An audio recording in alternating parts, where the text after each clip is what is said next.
I wanted to write a book to try and explain the process of making things. It's about the idea, it's about the inspiration. I wanted to bring the reader into the workshop and share the experience and the joy of making an object. But at the same time, I wanted to try and explain what happened after you'd made the object and how it takes on its own life and carries on, and the story continues, but with somebody else once you've parted with it. To drive the narrative, I decided to use memoir. So there are stories about me when I was a kid and my fantastic upbringing in the wilds of the countryside in Suffolk.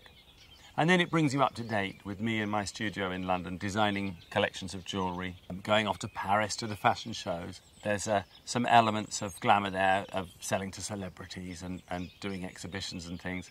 But the root of it all is set in my childhood.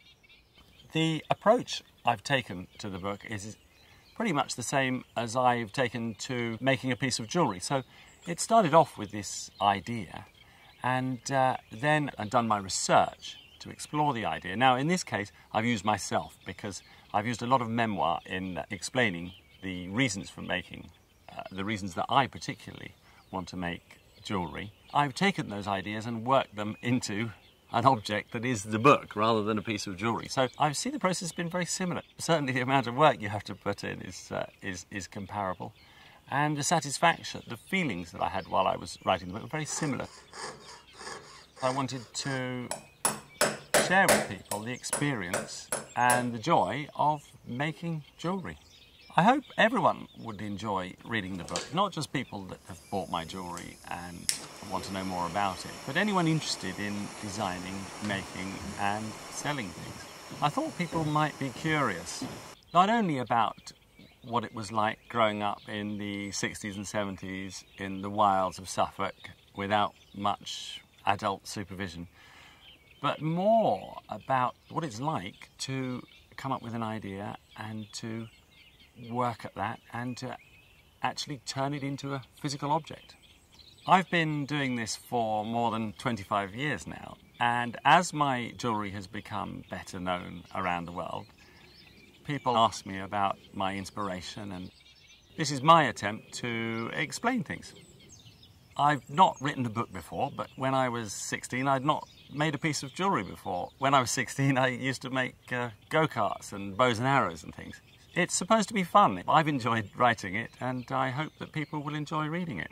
Hopefully I can actually bring the reader into the workshop and allow them to experience some of what I experience. It's not a manual explaining how to make jewellery, it's a story. But if I can excite and enthuse people to have a go at making jewellery, and there are more jewellers out there and I have more competitors, then that's a good thing. People who sometimes they know our work and sometimes they've bought pieces before, they come into the shop and they see the pieces that we've made and they buy them and they take them home and they give them as gifts or they wear them and they cherish them for years. And what's lovely here is that often the story changes. They put their own meaning onto the pieces. They weave their own stories into the pieces, which is sometimes quite different to the ones that I originally started from. But the point is that the narrative's there, the story's still there.